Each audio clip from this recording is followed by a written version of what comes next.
क्या आपको पता है कि जो दवाई आप अपने खराब तबीयत को दुरुस्त करने के लिए ले रहे हैं वो नकली या घटिया हो सकती है?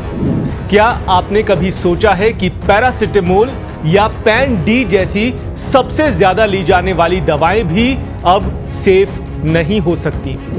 आखिर क्यों उठ रहे हैं ऐसे सवाल, ये बताएंगे आपको। आप बने रहिए हमारे साथ। नमस्कार, आप देख रहे हैं पत्रिका डिजिटल और मैं हूं नकुल देवर्षी, जो लेकर आ गया हूं आज की इस वक्त की सबसे बड़ी खबर। ये खबर दवा उद्योग के साथ साथ हम सभी की सेहत से जुड़ी हुई ऐसी खबर है जो चिंता में डालने के लिए मजबूर करती है।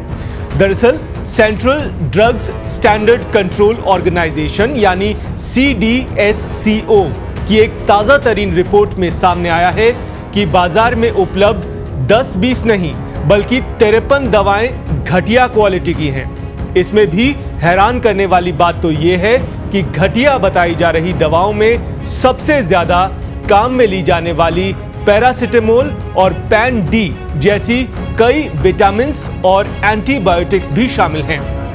दरअसल CDSCO की इस रिपोर्ट में बताया गया है कि इन दवाओं की क्वालिटी स्टैंडर्ड के मुताबिक नहीं है, जिससे इनके इस्तेमाल पर अब सवाल उठने लगे हैं। NSQ अलर्ट यानी नॉट ऑफ स्टैंडर्ड क्वालिटी की कैटेगरी में आने वाली इन दवाओं का रैंडम सैंपलिंग के जरिए टेस्ट किया गया, जिसमें ये फेल हो गई। इस रिपोर्ट में पैरासिटामोल, विटामिन डी और कैल्शियम सप्लीमेंट्स के अलावा हाई ब्लड प्रेशर की दवाएं और कुछ एंटीबायोटिक पिल्स भी शामिल हैं। क्वालिटी जांच में फेल होने वाली दवाओं में शामिल हैं vitamin C, D3 tablets, Shelcal, इसके अलावा vitamin B complex, vitamin C soft gels, Pan D, paracetamol, antibiotic दवा ग्लिमीपीरियड और हाई ब्लड प्रेशर की दवा टेलमीसार्टन। रिपोर्ट इसलिए भी चौंकाती है कि ये दवाएं कोई छोटी मोटी कंपनियों की नहीं है, बल्कि नामी और बड़ी फार्मा कंपनियों की हैं, जिनमें hetero drugs, Alkem laboratories, Hindustan antibiotics limited, इसके अलावा Karnataka antibiotics and pharmaceuticals limited, इसके अलावा pure and cure health care और मेग लाइफ साइंसेज जैसी कंपनियों की दवाएं ये घटिया बताई जा रही हैं। इन सभी दवाओं को अब नॉट फॉर स्टैंडर्ड क्वालिटी की कैटेगरी में रख दिया गया है, क्योंकि ये CDSCO की क्वालिटी चेक में फेल हो गई हैं।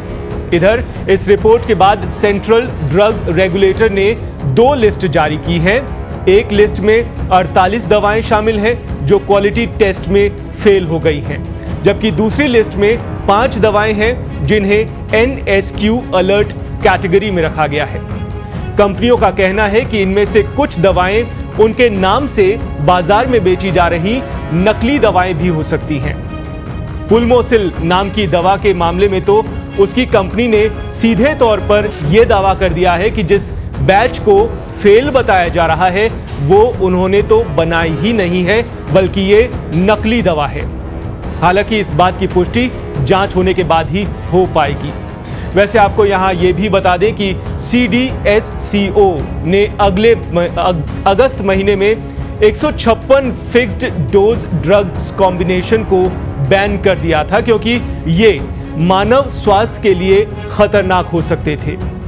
कुल मिलाकर ये ताजा खबर एक बड़ा सवाल उठाती है कि क्या हम जो दवाएं काम में ले रहे हैं वो वाकई में सेफ है भी कि नहीं। इस रिपोर्ट ने एक बार फिर से सभी को चौंकन्ना जरूर कर दिया है। फिलहाल की इस स्पेशल रिपोर्ट में इतना ही। आप रखिए अपना ख्याल, दीजिए इजाजत। नमस्कार।